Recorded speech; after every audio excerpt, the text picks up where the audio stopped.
Right, what's up YouTube, back again, another video today, and this one I'm just going to give my thoughts on this product here, the new Apple Mini. Mine came the day after release, which was pretty good. I got it off Amazon. Now I thought the reason being with Amazon, if I'm not so keen on the product, it can just go straight back. There's no problem, you know, I don't know what it's like returning to an Apple shop, etc. But I always buy off Amazon. Then if there is any issues, you just click send, it's gone back, and that's it. They don't ask any questions.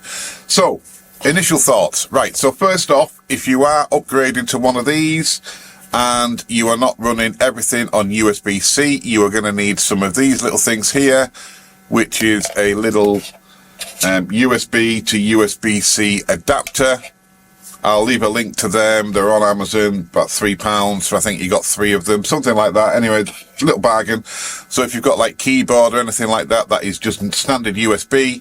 You are going to need some of these to just change them over to work on the inputs that the Apple has. Now, amazingly, it is a really neat machine. I've got to give it that. You know, wow. It looks nice. Nice and cute, you know, it's amazing. Now, performance-wise, I'm going to get to that in a minute, but I'm just going to talk really quickly about the inputs. Now, I'm using a Mac Studio Display, the older one, the 2K version, so I'm not using the HDMI, I'm just straight into a USB-C or Lightning port, whatever you want to call them. It's working perfectly. A lot of people have been moaning about this power button being on the bottom, but to be honest, look, these sort of devices, you know, they're so low power, you just switch them on and you forget about it, and it just goes into standby when you're not using it. It's so, that for me is just not a big issue. Switch it on, leave it, that's it, you just leave them on. Another reason for leaving any computer on or any sort of device like this is they last longer, because modern day solder doesn't have any lead in it, so when it's turned from off and on, from cold to warm, the solder joints are always contracting and contraction and then expand, contraction and expand, turning them on and off all the time. They go from cold to warm, there's that expansion, and then they do break. That's why a lot of things fail these days, when they shouldn't, you know, they should last longer. But anyway, that aside, there's a little point here. Always leave your devices in standby mode, just so they've got that little bit more of a warmth on them, and then they're not as stressed when they wake up.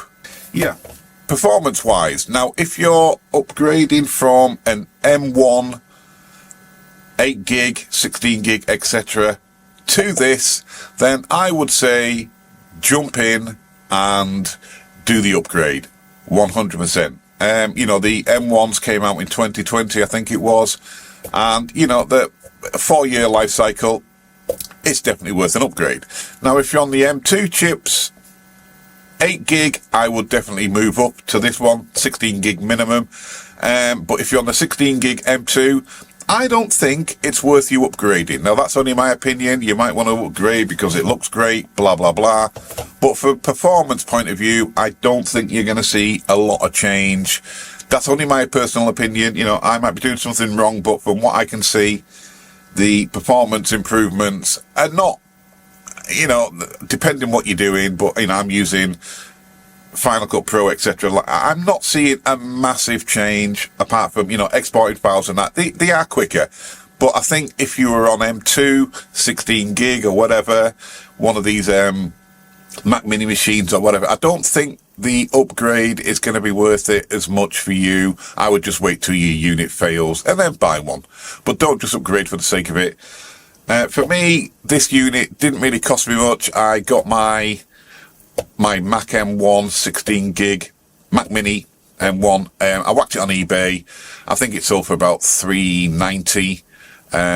So yeah, less than $200. I got my upgrade to this one, which was, for me personally, I think it was worth it, you know, for the little speed increase. It's not massive, I don't think.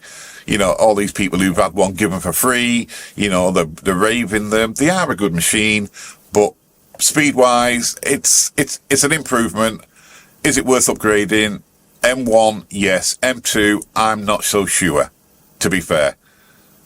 Try one yourself and then see how you get on. But one thing I will say is I've been using Mac computers now for probably 5 or 6 years, something like that. I was a PC user for well over 20 years, something. But I'd never used the Time Machine backup, and the process of upgrading from the M1 to this was just so simple. I made a Time Machine backup of my old system onto a external hard drive, and then when I booted this one up, it said, do I want to migrate from an old system, blah blah blah, plugged it in, and then when it booted up, it was exactly the same as using my older system, which I thought was really good. Like I said, I've never tried that before, the Time Machine backup, and it worked flawlessly. So yeah, that was a definite win for me. So in the future, if I do need to upgrade again, the Time Machine will be the way to go. So don't forget, guys, if you are going to upgrade, you're going to need some of these little USB to USB-C adapters for any older hard drives, etc. you've got.